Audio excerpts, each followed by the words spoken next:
A veces conocemos el verdadero carácter de las personas en una sola frase. Para mí, bastó con escuchar a mi propio hijo decir: «Este viejo solo está aquí porque yo pagué todo», mientras todos se reían de mí en el restaurante. Mi nombre es Gentil Morales. Tengo 72 años y soy dueño de una pequeña cadena de abarrotes aquí en Guadalajara, Jalisco. Nací y crecí en esta ciudad. La vi cambiar de un pueblo tranquilo a una metrópoli importante, con industrias y comercios de todo tipo. Toda mi vida la dediqué al trabajo honesto, comenzando con una tiendita de barrio que, con mucho sudor y noches sin dormir, se transformó en una cadena respetada de abarrotes que atiende toda la zona metropolitana. Si te está gustando esta historia, dale like y suscríbete al canal Voz de los Abuelos. Deja en los comentarios desde dónde nos estás viendo y qué hora es cuando estás escuchando. Todos los días hay historias nuevas aquí en este canal. Es bueno saber que hay gente de todos lados escuchando las historias de este viejo. Me hace sentir menos solo después de todo lo que pasé. ¿Sabes? Mi papá siempre me enseñó que el carácter de un hombre vale más que cualquier dinero. Gentil, me decía. Un hombre puede perder todo en la vida, pero si mantiene su nombre limpio y su dignidad, nunca estará derrotado. Cargué esa enseñanza conmigo toda la vida.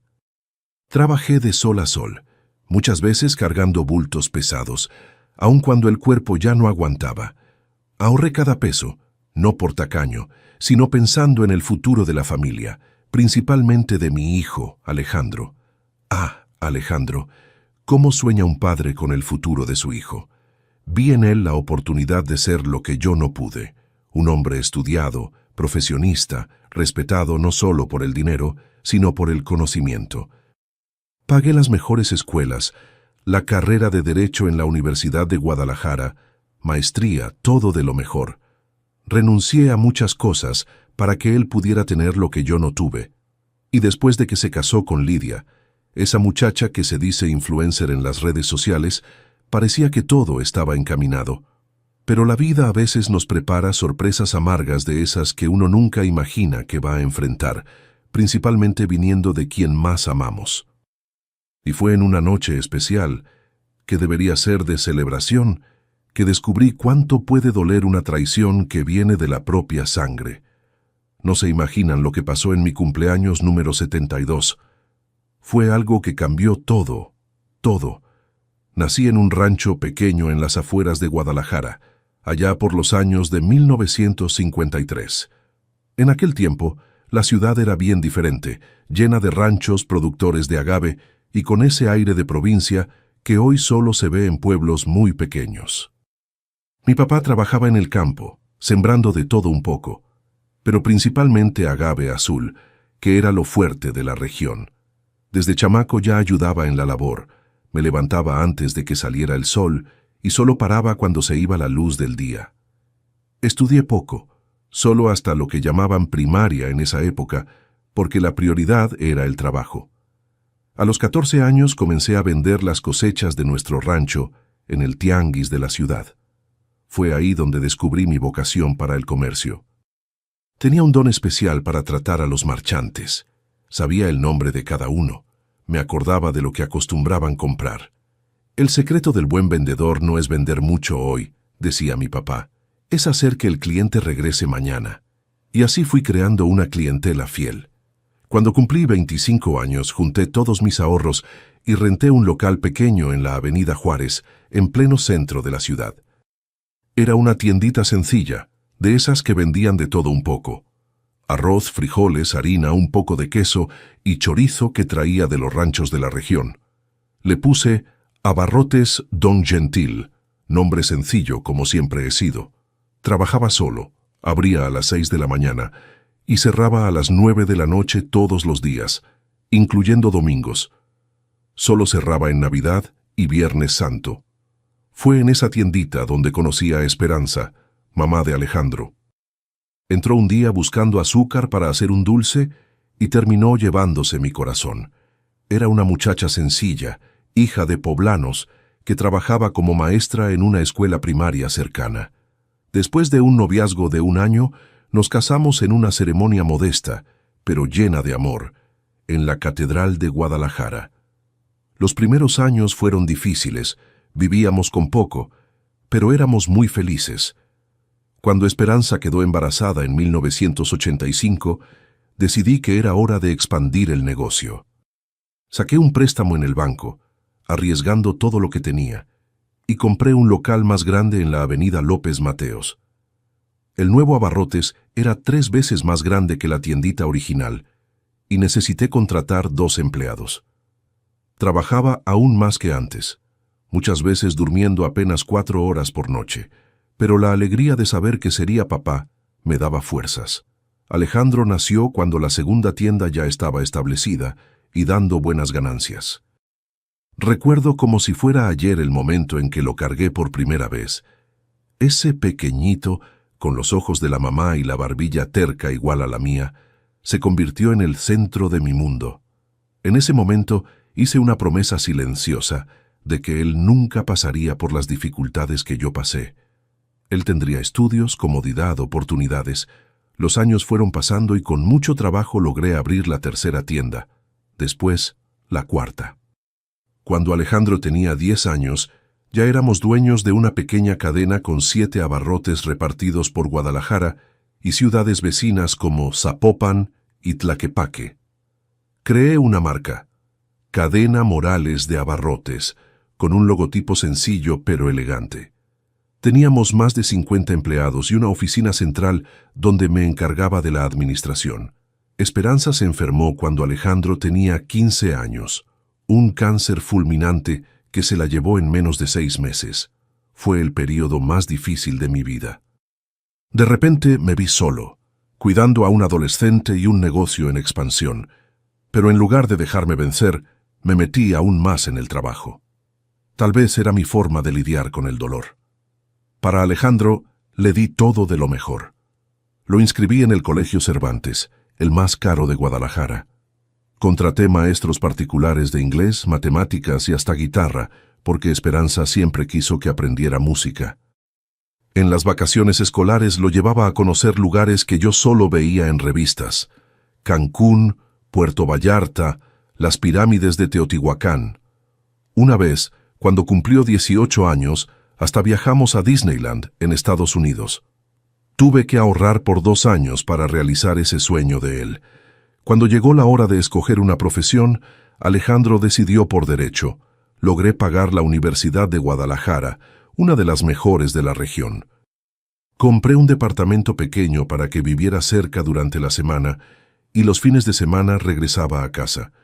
Me aseguré de que tuviera un carro bueno y seguro para ir y venir.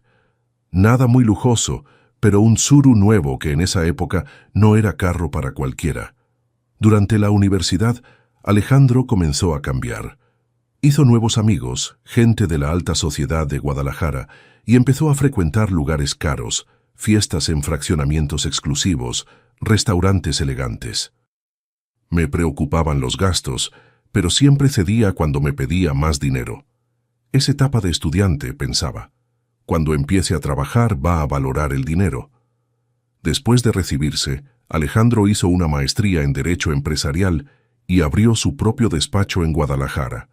Con mi ayuda, claro, compré una oficina en un edificio nuevo en el centro de la ciudad, la amueblé con muebles de primera línea, contraté una secretaria con experiencia, hice todo para que tuviera un comienzo prometedor. Fue en esa época que conoció a Lidia. Tenía 23 años, estudiada en mercadotecnia y trabajaba en una agencia pequeña en la Ciudad de México. Era una muchacha bonita, de esas que aparecen en revistas, pero desde el principio sentí algo raro en ella. Tal vez era la forma como miraba mi casa, mis muebles viejos, como si estuviera evaluando cuánto valía cada cosa. O tal vez era la manera como hablaba de sus propios papás, que eran gente sencilla de Tlajomulco, con cierto desprecio. El noviazgo fue rápido y la boda más aún. En menos de un año estaban casados. Me encargué de pagar una fiesta bonita, no lujosa, pero elegante, en el mejor salón de Guadalajara. De regalo, les di un terreno que había comprado años antes en un fraccionamiento en la salida de la ciudad. Y además pagué el proyecto y la construcción de la casa. Una casa grande, con alberca, asador, 4 recámaras, todo como ellos quisieron. En los primeros años del matrimonio, Alejandro aún mantenía contacto frecuente conmigo. Venía a comer los domingos, me hablaba casi todos los días, me pedía consejos sobre el despacho, sobre inversiones, pero poco a poco eso fue cambiando. Las visitas se volvieron más raras, las llamadas más cortas y espaciadas. Cuando nació mi primera nieta, Sofía, pensé que las cosas mejorarían, que la familia se uniría. Yo compraba regalos para la nietecita, me ofrecía para cuidarla cuando la pareja necesitaba salir. 3 años después, llegó Beatriz, mi nieta menor, una niñita dulce, tranquilita, que desde pequeña tenía una forma especial de ver las cosas, como si siempre estuviera pensando. De las 2 nietas era con Beatriz con quien tenía una conexión más fuerte, tal vez porque se parecía más a Esperanza, no solo físicamente, sino en la forma de ser. Con el paso de los años, fui notando cambios sutiles en el comportamiento de mi hijo y la nuera. Empezaron a frecuentar círculos sociales cada vez más exclusivos. El despacho de abogados de Alejandro creció, pero no tanto como sus gastos. Lidia dejó el empleo en la agencia y se autoproclamó influencer digital. Pasaba el día subiendo fotos a redes sociales, siempre con ropa carísima, bolsas de marca, en restaurantes finos o viajes internacionales. Comencé a notar que solo me buscaban cuando necesitaban algo. Un préstamo para una remodelación de la casa, dinero para un viaje, ayuda para comprar un carro nuevo, porque el anterior, con menos de 2 años de uso, ya estaba pasado de moda. Yo siempre cedía, siempre ayudaba, al fin y al cabo era mi hijo, mis nietas. Un día, dándome cuenta de que las cosas se estaban saliendo de control, llamé a Alejandro para una plática franca. Le expliqué que aunque el negocio iba bien, yo no era un banco infinito. Le sugerí que controlara más los gastos, que Lidia regresara a trabajar en algo concreto. Su reacción me sorprendió. Se enojó. Dijo que yo estaba siendo tacaño, que después de todo lo que él había hecho por el negocio de la familia, aunque él nunca había trabajado un solo día en los abarrotes, yo tenía la obligación de ayudarlo a mantener el nivel que habían conseguido. Esa plática me dejó pensativo por días. Comencé a darme cuenta de que tal vez había fallado en algún momento de la crianza. Tal vez había dado demasiado, exigido muy poco. Tal vez había confundido amor con protección excesiva y generosidad con falta de límites. Las primeras señales de que algo más grave estaba mal vinieron cuando, sin consultarme, Alejandro abrió una cuenta empresarial a nombre de la cadena Morales, poniéndose como socio administrador. Me enteré por casualidad cuando un proveedor me habló preguntando sobre un cambio en los términos de pago. Enfrenté a Alejandro, que dijo que era solo una medida para profesionalizar el negocio. De mala gana, terminé aceptando, pero exigí que cualquier movimiento financiero importante necesitaría de mi autorización. Lo que no sabía es que aquello era apenas el comienzo de una serie de eventos que culminarían en la noche más humillante de mi vida, la noche de mi cumpleaños número 72. Fue a principios de este año, allá por el mes de marzo, que las cosas comenzaron a descomponerse de una vez. Ya estaba cumpliendo 72 años y, a pesar de la edad, continuaba al frente de los abarrotes. No por necesidad, sino porque trabajar siempre fue mi forma de vivir, de sentirme útil. A esa altura de la vida ya tenía un gerente de confianza en cada tienda y un administrador central que se encargaba de la parte burocrática, lo que me permitía trabajar menos, solo supervisando. Un martes, el contador me habló preocupado. Había identificado algunos movimientos extraños en la cuenta de la empresa, retiros y transferencias a una cuenta que él no reconocía.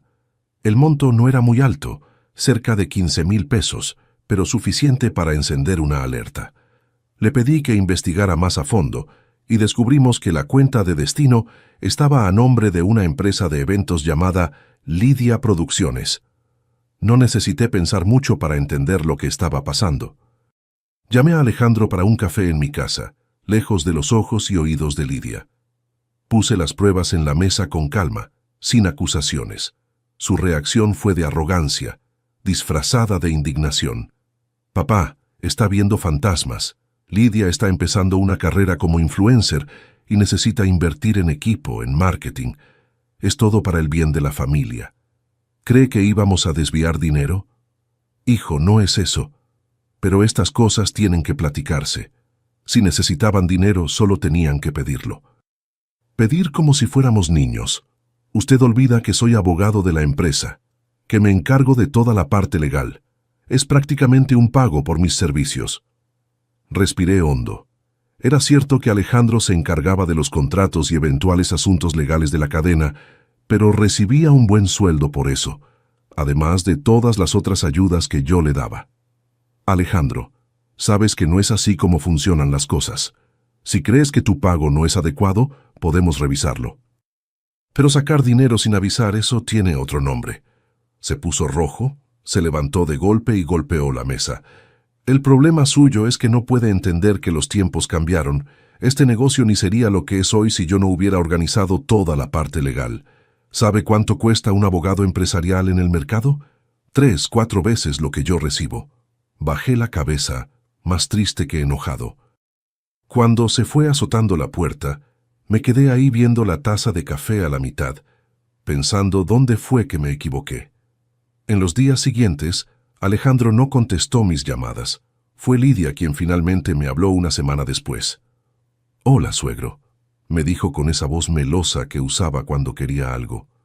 «Estamos planeando una sorpresa para su cumpleaños. Alejandro está muy ocupado organizando todo, por eso no ha regresado sus llamadas. Quiere hacer algo especial para mostrarle lo importante que es usted». Confieso que me emocioné. Tal vez realmente estaba exagerando. Tal vez ese dinero era para preparar mi fiesta. Dejé pasar el asunto. No toqué más el tema. Abril llegó y con él mi cumpleaños. En la mañana recibí un mensaje de Alejandro. «Papá, hoy lo vamos a llevar a cenar al mejor restaurante de Guadalajara. Paso por usted a las 8 de la noche. Vístase bien». Estuve ansioso todo el día. ¿Cuánto tiempo sin salir a comer en familia? Me bañé despacio. Me puse mi mejor loción. Me vestí con mi traje azul marino que guardaba para ocasiones especiales. A las 8 en punto, Alejandro llegó manejando un BMW nuevo que nunca había visto. No pregunté sobre el carro. Ya había aprendido que ciertas preguntas solo generaban conflictos. Llegamos a La Destilería, el restaurante mexicano más caro de la ciudad. Desde la entrada vi que no sería una cena solo en familia. Había una mesa larga con unas 15 personas, entre ellas Lidia, mis nietas Sofía y Beatriz, algunos amigos de la pareja que yo apenas conocía y 2 muchachos que se presentaron como socios del despacho de Alejandro. La comida estaba excelente, el tequila también, todos parecían divertirse.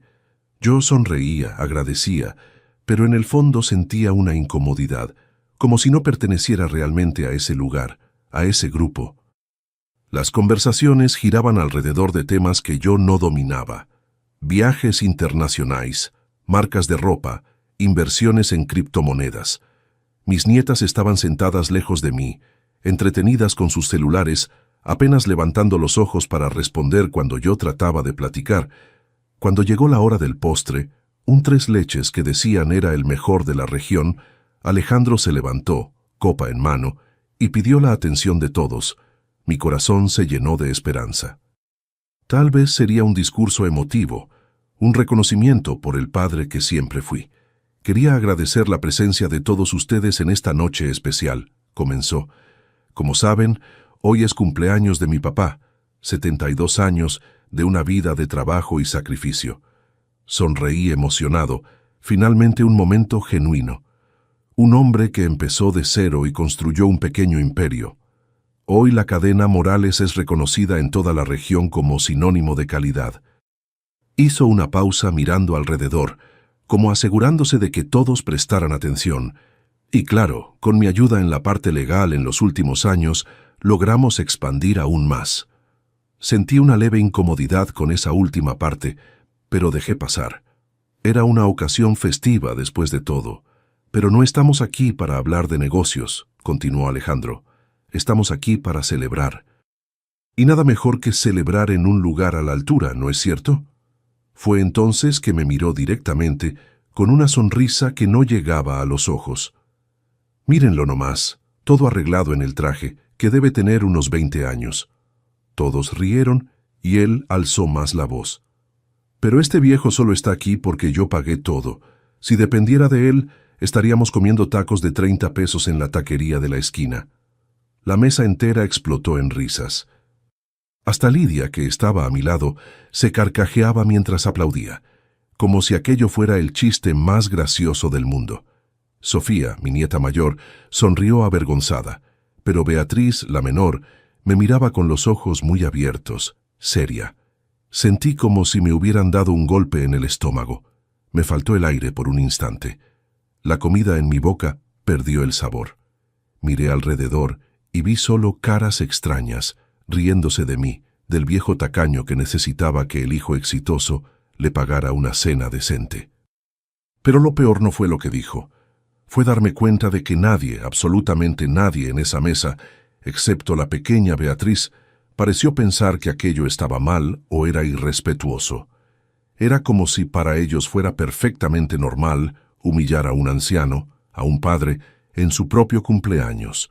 Tragué saliva. Sonreí porque fue lo que mi papá me enseñó. Un hombre digno no lava ropa sucia en público, decía. Levanté mi copa, hice un brindis por la salud de todos y seguí ahí, fingiendo que esas palabras no me habían destrozado por dentro. El resto de la noche pasó como borroso. Más comida, más tequila, más pláticas vacías. En algún momento pedí permiso para ir al baño. Ahí, solo en ese ambiente lujoso, con mármol por todos lados, me vi en el espejo y no reconocí al hombre que me miraba de vuelta. ¿Había dignidad en esos ojos cansados o apenas la resignación de quien permitió por años ser tratado como un cajero automático con piernas? Cuando regresamos a casa, Alejandro me dejó en la puerta con un «Feliz cumpleaños, papá», seco y una palmadita en el hombro. Ninguna palabra sobre lo ocurrido en el restaurante. Entré, me tiré en el sillón de la sala y me quedé ahí en la oscuridad pensando. Fue en ese momento que tomé la decisión más importante de mi vida. Abrí mi laptop, aún vestido con el traje de la cena. Entré al sistema bancario de la empresa para el cual aún tenía las contraseñas principales. Con movimientos tranquilos y precisos, transferí todas las acciones de la empresa que estaban a nombre de Alejandro a mi nombre. Eran 25% del total que yo había puesto a su nombre años atrás, creyendo que eso lo acercaría al negocio de la familia. Después entré a otro sistema, el de la inmobiliaria que administraba los inmuebles comerciales de la cadena. Ahí cancelé la venta subsidiada que le estaba haciendo a Alejandro de la sede administrativa, un edificio de 3 pisos en el centro de Guadalajara. Él estaba comprando el inmueble a un precio simbólico, con pagos ridículos durante 20 años. En el contrato había una cláusula que me permitía cancelar la transacción en caso de que hubiera incumplimiento u otras condiciones específicas. Una de esas condiciones era conducta perjudicial a los intereses de la empresa o de la familia. Marqué esa opción. Por último, hice una operación final. Transferí la propiedad del carro registrado a su nombre, un Jetta que le había regalado 2 años antes, de vuelta a mi nombre. El documento aún estaba a mi nombre solo con una autorización para que él manejara. Entonces, legalmente, el carro aún era mío. Cuando terminé, ya pasaba de la medianoche. Apagué los 2 celulares que tenía y me fui a dormir. Por primera vez en muchos años, dormí profundamente, sin sueños. Desperté a las 9 de la mañana con el teléfono fijo de la casa sonando insistentemente. No contesté. Prendí uno de los celulares solo para verificar. 294 llamadas perdidas, la mayoría de Alejandro, algunas de Lidia y hasta algunas del despacho de abogados. Más de 500 mensajes en aplicaciones. El primer mensaje de Alejandro era educado. «Papá, necesitamos platicar sobre algunos problemas en el sistema bancario de la empresa». Los siguientes se iban volviendo gradualmente más desesperados. «Papá, conteste urgente. ¿Qué hizo? No puede hacer esto. ¿Tiene idea de lo que está causando? Tengo compromisos, mensualidades. Voy a tener que tomar medidas legales si no revierte esto ahora». El último enviado a las 4 de la mañana era casi una súplica. Por favor, papá, vamos a platicar. Debe haber habido algún malentendido. Tomé mi café con calma. Me arreglé como si fuera un día más. Salí a caminar al parque cerca de mi casa, algo que acostumbraba a hacer las mañanas de sábado. De regreso, me detuve en la panadería y compré bolillos frescos, queso y jamón de primera. Preparé un torta, me senté en el patio y esperé. A las 11:23 de la mañana, escuché el frenazo de un carro frente a mi casa. Alejandro entró como huracán sin tocar. Estaba despeinado, ojos rojos, aún usando la misma ropa de la noche anterior. ¿Qué hizo?, gritó en cuanto me vio. ¿Tiene idea de lo que causó? Los socios del despacho ya me hablaron. El gerente del banco también. ¿Qué le dio? Me mantuve tranquilo, mordisqueando mi torta. Cuando terminé de masticar, respondí: «Buenos días para ti también, hijo. ¿Aceptas un café?» ¿Café? ¿Destruyó mi vida y está ofreciendo café? No destruí tu vida, Alejandro. Solo recuperé lo que es mío por derecho.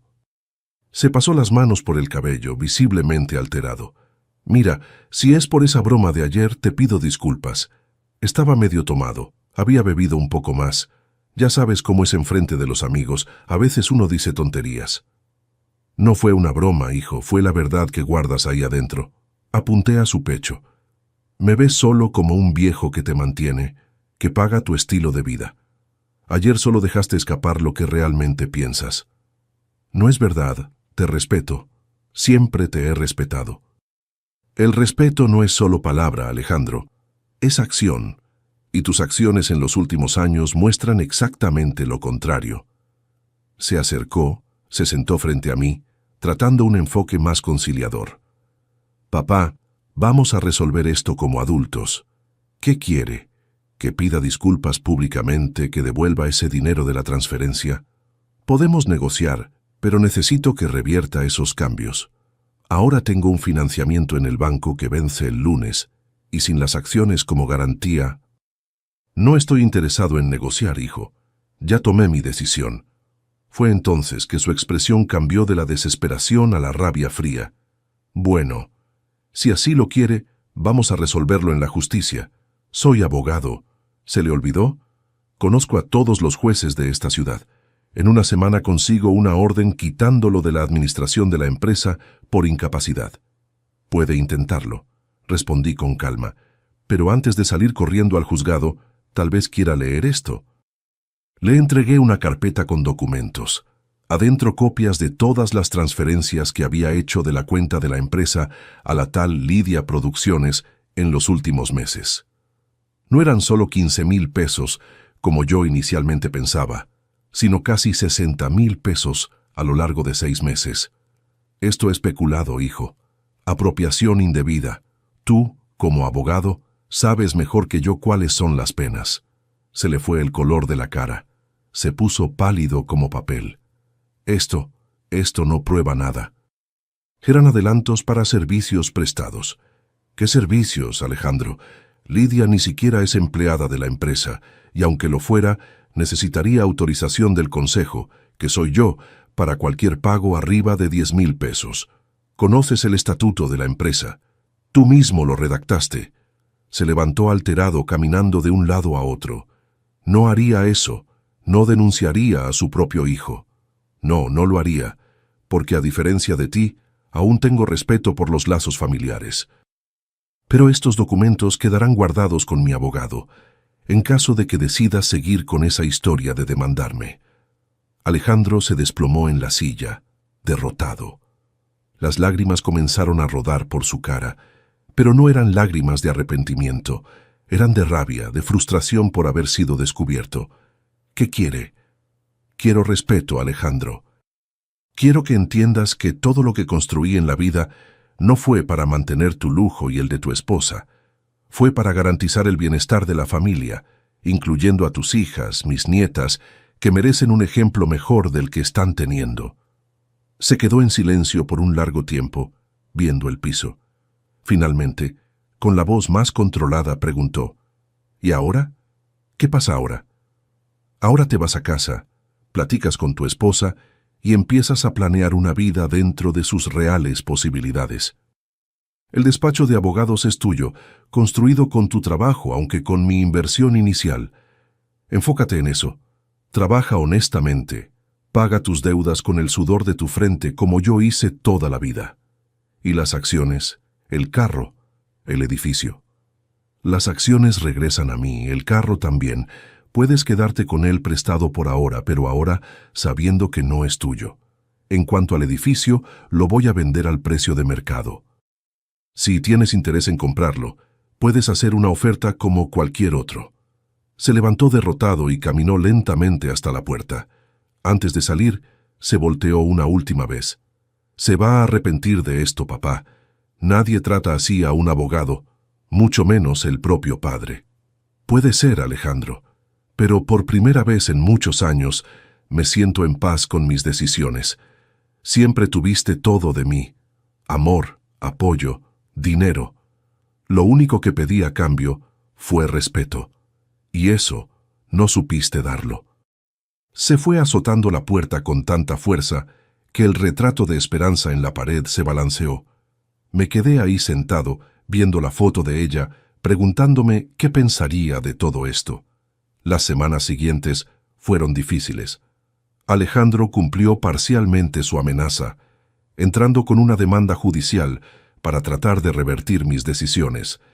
Pero mi abogado, un señor con experiencia que conocía desde hacía más de 30 años, estaba preparado. Presentamos no solo los documentos de las transferencias irregulares, sino también un reporte detallado de todas las ayudas financieras que yo le había dado a Alejandro y Lidia en los últimos 5 años, totalizando más de 1,5 millones entre regalos, préstamos nunca pagados e inversiones en el despacho. El juez, que por casualidad no era de los amigos de Alejandro, rechazó la petición de medida cautelar y recomendó fuertemente un acuerdo entre las partes. Mi hijo, viendo que no tendría oportunidades de ganar, desistió de la demanda. El verdadero cambio en la historia pasó de una forma que jamás podría imaginar. Una tarde de domingo, un mes después de ese fatídico cumpleaños, yo estaba en la cocina preparando un arroz con pollo. Siempre me gustó cocinar los fines de semana. Cuando sonó el timbre, abrí la puerta y me encontré con Beatriz, mi nieta menor de apenas 9 años, sola en la entrada, cargando una mochilita pequeña. «Abuelito», me dijo con esa voz dulce que siempre derretía mi corazón, «¿puedo quedarme con usted hoy?». Me sorprendí, pero me alegré de verla. Desde el incidente del cumpleaños, no había vuelto a ver a mis nietas. Alejandro prohibió que me visitaran. Un golpe que dolió más que cualquier otro. «Claro que puedes, mi amor, pero ¿tus papás saben que estás aquí?». Bajó los ojos moviendo los pies en el piso. «Más o menos. Papá y mamá estaban peleando otra vez. Siempre están peleando ahora». Entonces dije que iba a casa de Julia, mi amiga, que vive aquí cerca. Pero vine para acá porque quería verlo, abuelito. La sinceridad de esos ojos infantiles me conmovió. La invité a pasar, y pronto estábamos en la cocina con ella sentada en el banquito alto que yo mantenía especialmente para cuando mis nietas me visitaban, observando mientras yo terminaba el arroz. «Qué rico huele, abuelito», exclamó, viendo la olla con curiosidad. «Es un arroz con pollo especial, receta de tu abuela. ¿Quieres probarlo?». Se animó. Le puse un poco en un plato y se lo di. Comió con visible placer. Mientras comíamos, platicamos de cosas simples: la escuela, los amigos, el gatito que habían adoptado recientemente. Hasta que de repente se puso seria y me miró directo a los ojos. «Abuelito, ¿por qué papá dijo esas cosas feas en el restaurante? Mamá dijo que era solo broma, pero no parecía broma. Usted se puso triste. Yo lo vi». Tragué saliva, sorprendido por la percepción aguda de una niña tan pequeña. ¿Cómo explicar algo tan complejo sin hablar mal de los papás? A veces, Beatriz, los adultos dicen cosas que no deberían cuando están nerviosos o cuando quieren impresionar a otras personas. Tu papá estaba tratando de hacer reír a sus amigos, pero no fue gracioso, insistió. Y después, cuando llegamos a casa, mamá todavía se estaba riendo. diciendo que por fin alguien había puesto al viejo en su lugar. Eso me dio coraje. Me quedé impactado no solo por lo que Lidia había dicho, lo que ya era terrible, sino por el hecho de que hablaran así frente a la niña. Bueno, lo importante es que tú sabes la diferencia entre lo correcto y lo incorrecto, respondí, tratando de mantener la compostura. Eso es lo que importa. Se quedó en silencio por un momento, moviendo la comida en el plato. Entonces, como si hubiera tomado una decisión importante, se levantó y agarró la mochila. Tengo algo que enseñarle, abuelito. De dentro de la mochila sacó un celular de esos smartphones caros que niños tan pequeños no deberían tener, pero que eran comunes en casa de Alejandro y Lidia. Grabé algo. Sé que no debía usar el celular para grabar a personas sin que supieran, pero pensé que usted necesitaba ver. Abrió una aplicación de galería y me mostró un video. La grabación mostraba la sala de la casa de Alejandro y Lidia. Era clara, hecha probablemente desde algún rincón escondido de la sala. En el video, Alejandro estaba sentado en el sofá con Lidia y dos hombres más que reconocí como socios del despacho. Estaban bebiendo y platicando. Entonces, ¿cómo queda la situación ahora?, preguntó uno de los hombres. ¿Tu papá realmente te quitó todo? Alejandro se encogió de hombros, fingiendo indiferencia. Es temporal. El viejo se va a calmar. Siempre se calma. Entonces solo hay que volver a adularlo un poco, hablar del legado, esas cosas que le gusta escuchar, y pronto devuelve todo. ¿Y si no devuelve?, preguntó el otro socio, pareciendo preocupado. Entonces tenemos el plan B, respondió Alejandro, bajando la voz. Conseguí que un médico amigo firmara un dictamen certificando el inicio de demencia. Puedo entrar con petición de tutela, con el dictamen y más unos contactos en el juzgado. Consigo quitarlo de la administración de los bienes en cuestión de semanas. ¿Eso es legal?, preguntó el primer socio, visiblemente incómodo. ¿Legal?, se rió Lidia entrando a la conversación. Claro que no. Pero ¿quién lo va a saber? El viejo ya no tiene a nadie. La familia somos nosotros. Y francamente ya era hora de que entregara el control. Vive en esa casa cayéndose mientras tiene millones en patrimonio. El plan era asumir gradualmente, continuó Alejandro, pero él aceleró las cosas con esa locura de cancelar las transferencias. Ahora voy a tener que ser más directo. El video continuaba, pero ya era suficiente. Miré a Beatriz, que me observaba con una mezcla de tristeza y determinación en la mirada. ¿Por qué me enseñaste esto, querida? Porque no está bien, abuelito. La maestra en la escuela dijo que debemos hablar cuando vemos cosas malas pasando, y esto está mal, quieren lastimarlo. Las lágrimas vinieron a mis ojos. Esta niña, con apenas 9 años, tenía más sentido de justicia y amor genuino que su propio padre. La abracé fuerte, sintiendo una mezcla de gratitud y tristeza. Hiciste lo correcto, Beatriz. Muchas gracias. Se quedó conmigo el resto del día. Hicimos galletas juntos, vimos unas caricaturas con ella, y más tarde le hablé a Alejandro, diciéndole que Beatriz estaba conmigo y que la llevaría de vuelta después de la cena. Sonaba molesto, pero no protestó. Cuando la dejé en casa esa noche, le di un abrazo especialmente fuerte. «Abuelito», me susurró al oído, ¿puedo visitarlo más seguido? Siempre que quieras, mi amor. Mi puerta siempre está abierta para ti. De regreso a casa, mi mente hervía. El video que Beatriz me había mostrado cambiaba todo. No era solo una cuestión de falta de respeto o de dinero. Alejandro estaba planeando declararme incapaz, quitarme mi autonomía, mi dignidad. Al día siguiente, llevé el celular de Beatriz, que se le había olvidado a propósito conmigo a mi abogado. Él vio el video con una expresión grave. Esto es serio, gentil. Falsificación de dictamen médico, conspiración para defraudar un proceso judicial. Tu hijo puede perder la licencia de abogado por esto, sin hablar de posibles consecuencias penales. ¿Qué sugiere? Primero, vamos a hacer una copia autenticada de este video. Después necesitas pasar por una evaluación médica completa, neurológica, psiquiátrica, todo para comprobar que estás en pleno uso de tus facultades mentales. Y entonces, con esas pruebas en mano, podemos pensar en los próximos pasos. Seguí su consejo. En las 2 semanas siguientes pasé por una batería de exámenes con los mejores especialistas de Guadalajara. Todos certificaron que estaba perfectamente lúcido y sano para mi edad. Mi abogado reunió toda la documentación y preparó un expediente completo. ¿Y ahora? Pregunté cuando todo estaba listo. Ahora tenemos 2 opciones, respondió. Podemos presentar una denuncia formal al Colegio de Abogados contra tu hijo, lo que probablemente resultará en proceso ético y posible suspensión de su licencia. O podemos usar esto como herramienta de negociación para garantizar que nunca más intente algo parecido. Pensé largamente sobre el asunto. Por más que estuviera dolido, no quería destruir la carrera de mi hijo. Él aún era padre de mis nietas, después de todo. Vamos a intentar la negociación primero, decidí. Mi abogado convocó una reunión en su oficina.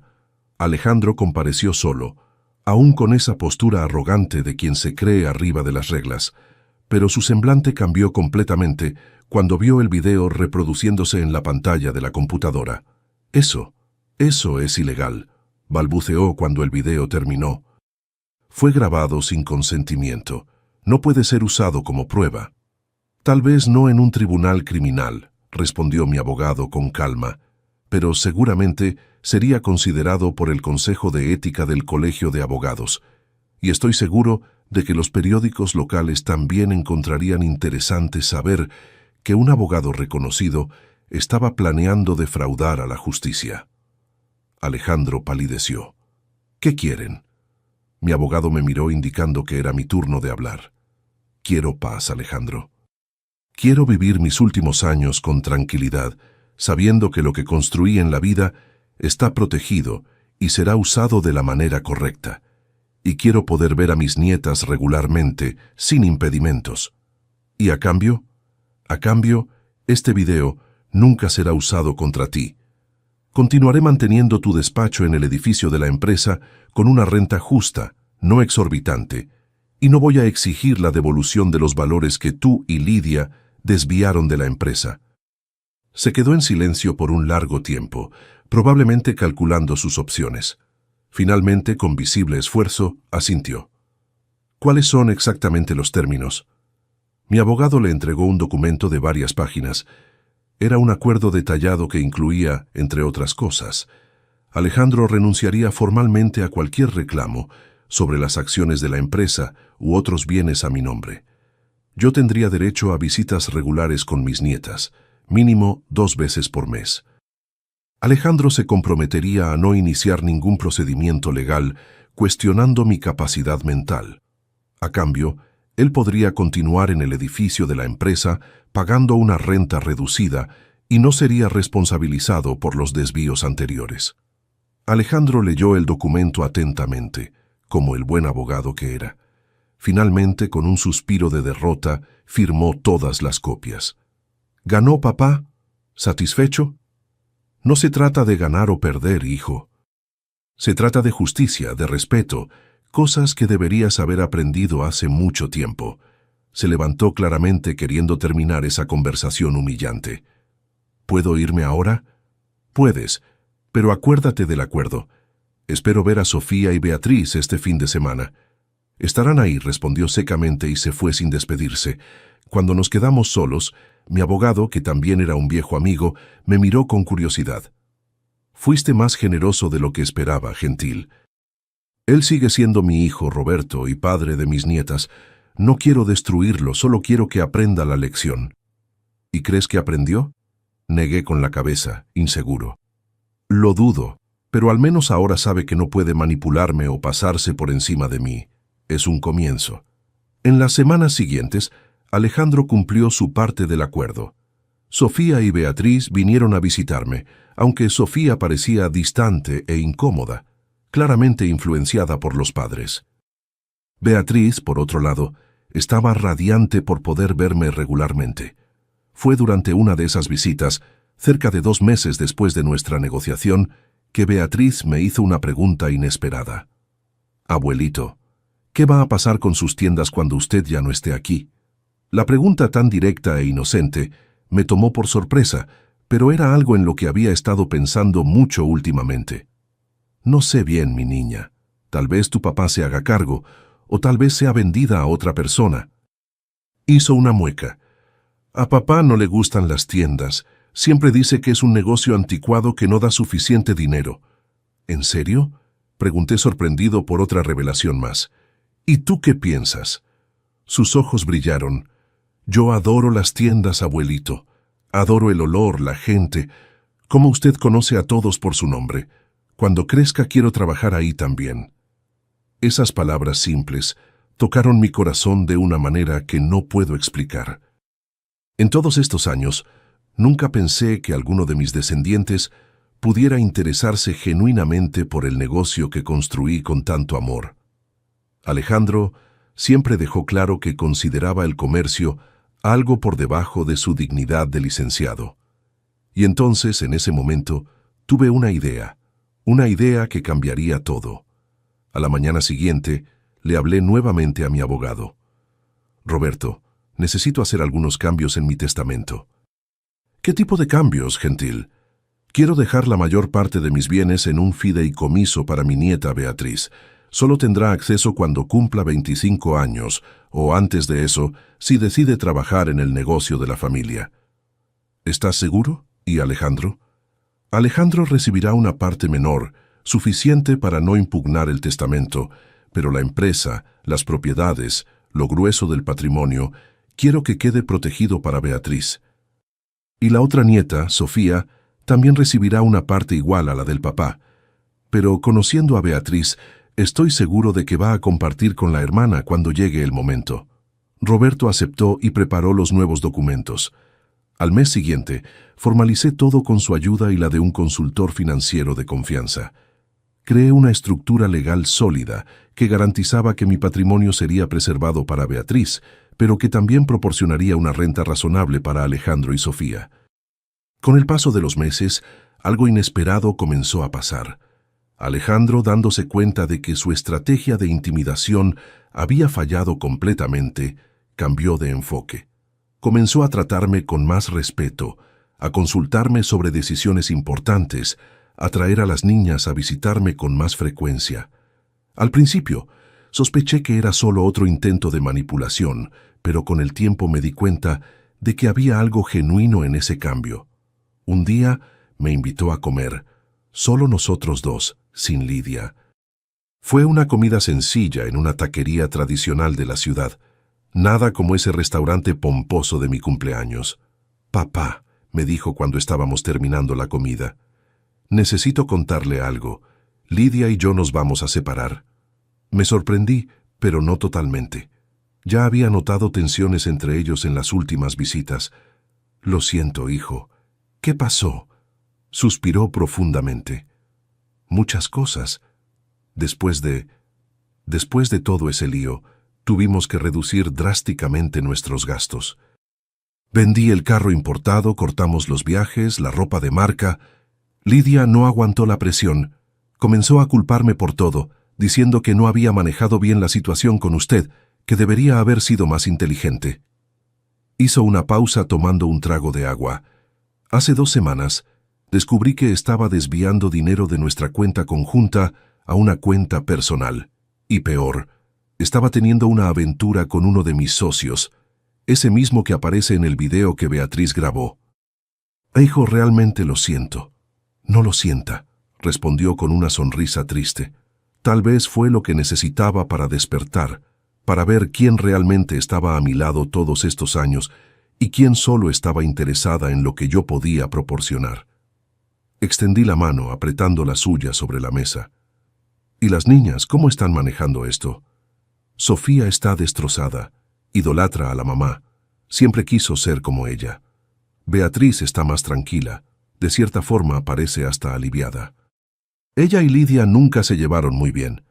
Lidia siempre pensó que era rara por preferir libros a maquillaje, por querer ayudar en las tiendas en lugar de posar para fotos en redes sociales. ¿Y cómo va a ser de aquí en adelante? Pedí la custodia de las niñas. Voy a vender la casa, es muy grande y está llena de mensualidades. Estoy buscando un departamento más modesto cerca de la escuela de ellas». Pensé por un momento. Mi casa tenía 4 recámaras. Yo usaba solo una. Era muy grande para un viejo solo. ¿Por qué tú y las niñas no se vienen a vivir conmigo al menos por un tiempo? La casa tiene espacio de sobra. Me miró sorprendido. ¿Haría eso después de todo lo que pasó? Eres mi hijo, Alejandro. A pesar de todo, nunca dejé de amarte. Y las niñas son mis nietas. Mi casa es su lugar. Bajó la cabeza y vi algo que no veía en años. Mi hijo llorando, no de rabia o frustración, sino de emoción genuina. Gracias, papá. No merezco tanta generosidad. No se trata de merecer, respondí. Se trata de familia, de volver a empezar. Una semana después, Alejandro y las niñas se mudaron a mi casa. Los primeros días fueron de adaptación, con todos aprendiendo a convivir nuevamente. Sofía continuaba distante, aún procesando la separación de los padres y el cambio repentino. Beatriz, por otro lado, estaba radiante por vivir con el abuelo. La mayor sorpresa, sin embargo, vino de Alejandro. Libre de la influencia de Lidia y del estilo de vida ostentoso que llevaban, comenzó a mostrar interés genuino por el negocio de la familia. Un día pidió acompañarme en una visita a las tiendas. Observó atentamente cómo interactuaba con empleados y clientes. Hizo preguntas perspicaces sobre márgenes, inventario, relación con proveedores. «Papá», me dijo cuando estábamos regresando a casa, «creo que nunca entendí realmente lo que usted construyó. Es impresionante cómo todos lo respetan, cómo conoce cada detalle del negocio. Es una vida de trabajo, hijo. No se construye algo así de la noche a la mañana. Lo sé ahora, y si no es demasiado tarde, me gustaría aprender, no para tomar su lugar, sino para ayudar, para entender». Sentí mi corazón llenarse de una esperanza que no sentía desde hacía mucho tiempo. Nunca es demasiado tarde, hijo. Nunca es demasiado tarde. Ya pasó casi un año desde esa noche en el restaurante. Hoy, a los 73 años, puedo decir que la vida me dio una segunda oportunidad de ser padre, de ser abuelo, de pasar no solo un patrimonio, sino valores que realmente importan. Nuestra rutina aquí en casa se ajustó de una manera que nunca imaginé posible.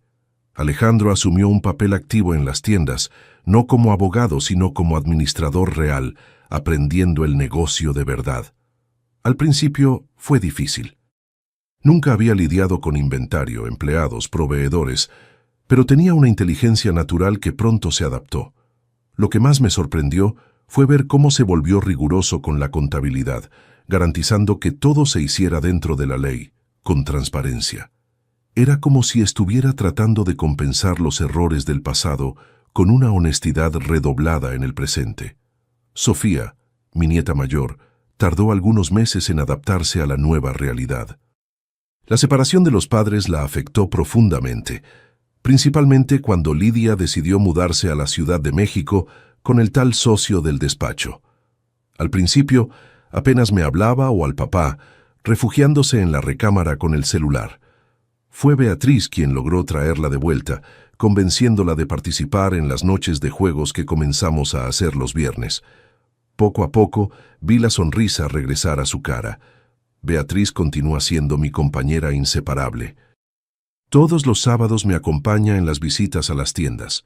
Conoce el nombre de cada empleado, sabe la marca preferida de cada cliente antiguo. «Ella tiene su don, papá», me dijo Alejandro una vez. «Ese cuidado genuino con las personas». No puedo negar que eso llena mi pecho de orgullo. En cuanto a Lidia, poco sabemos. De vez en cuando habla para platicar con las niñas, pero las visitas son raras.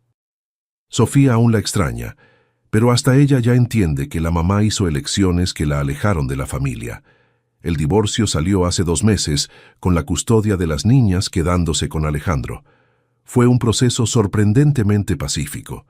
Creo que Lidia estaba más interesada en seguir su vida de influencer que en batallas legales. En las tiendas, las cosas nunca habían estado tan bien. Con la dedicación renovada de Alejandro y las ideas modernas que trajo, como un sistema de entregas por celular y alianzas con productores locales, las ventas aumentaron casi 30% este año. Pero lo más importante no son los números, Es ver el respeto con que trata a los empleados, algunos que están conmigo desde hace más de 20 años. Es ver cómo aprendió a valorar el trabajo honesto, la construcción paciente de un negocio sólido. La casa también está diferente. Con 4 personas viviendo juntas, ganó una vida que desde hacía mucho tiempo no tenía. Las risas de las niñas llenando los cuartos, la carrera de la mañana para no llegar tarde a la escuela, las discusiones animadas durante la cena. Hasta comencé a cocinar más, rescatando las viejas recetas de Esperanza, que estaban guardadas en un cuadernito amarillento por el tiempo. La semana pasada, recibí una noticia que me emocionó profundamente. Alejandro entró a mi recámara cargando unos papeles con esa cara de quien está tramando algo. «Papá, tengo algo que enseñarle», dijo entregándome los documentos. Eran papeles oficiales del registro de empresas. En la parte superior, en letras grandes, se leía: «Modificación de denominación social de Cadena Morales de Abarrotes a Abarrotes Gentil Morales y Familia». «¿Qué le parece?», preguntó, ansioso como un niño esperando aprobación. «Creo que tu mamá estaría muy orgullosa de ti», respondí sin poder esconder la emoción en la voz. «Como lo estoy yo». Se sentó a mi lado en la cama. «Sabe, papá, tardé mucho en entender lo que realmente importa. Desperdicié años corriendo detrás de un estatus vacío, queriendo impresionar a personas que ni siquiera se preocupaban por mí de verdad. Lo importante es que entendiste a tiempo», respondí. «Algunos nunca entienden». Fue necesario casi perder todo: la dignidad, el respeto, la familia. A veces pienso en esa noche en el restaurante, en las cosas horribles que dije, y no me reconozco en ese hombre. Todos nos perdemos en algún momento de la vida, hijo. Lo que define nuestro carácter no es nunca caer, sino cómo nos levantamos después. Sonrió con los ojos llorosos. Esa es una de sus frases de sabiduría que decía el abuelo, ¿verdad? Sí, me reí, y tenía razón. Mirando hacia atrás a todo este camino que viví en los últimos meses, entiendo que esa noche de humillación en mi cumpleaños fue en realidad un regalo. Un regalo doloroso, difícil, pero que me permitió recuperar lo que es verdaderamente importante: el respeto propio, la dignidad y sobre todo la verdadera conexión con mi familia. Aprendí que la riqueza que realmente importa no está en los bienes materiales que acumulamos, sino en los valores que pasamos. Aprendí que nunca es tarde para volver a empezar, para perdonar, para enseñar y para aprender. Y aprendí principalmente que la gratitud sincera no puede ser comprada o exigida. Nace del ejemplo, del amor genuino, de la presencia constante. La próxima semana vamos a celebrar mi cumpleaños número 73. Nada de restaurantes caros o invitados de ocasión. Será una carnita asada sencilla en el patio de la casa, con las personas que realmente importan: mi hijo, mis nietas, algunos viejos amigos, empleados antiguos de las tiendas. Así es como quiero celebrar, rodeado de cariño verdadero, de historias compartidas, de risas sinceras. Gracias por escucharme hasta aquí. Si te gustó, dale like y suscríbete al canal Voz de los Abuelos. El que escuchó hasta el final, comenta ahí abajo la palabra revivir. Y no dejes de checar las otras historias aquí del canal. Aquí en la pantalla tienes 2 que te van a gustar. Un abrazo de este viejo.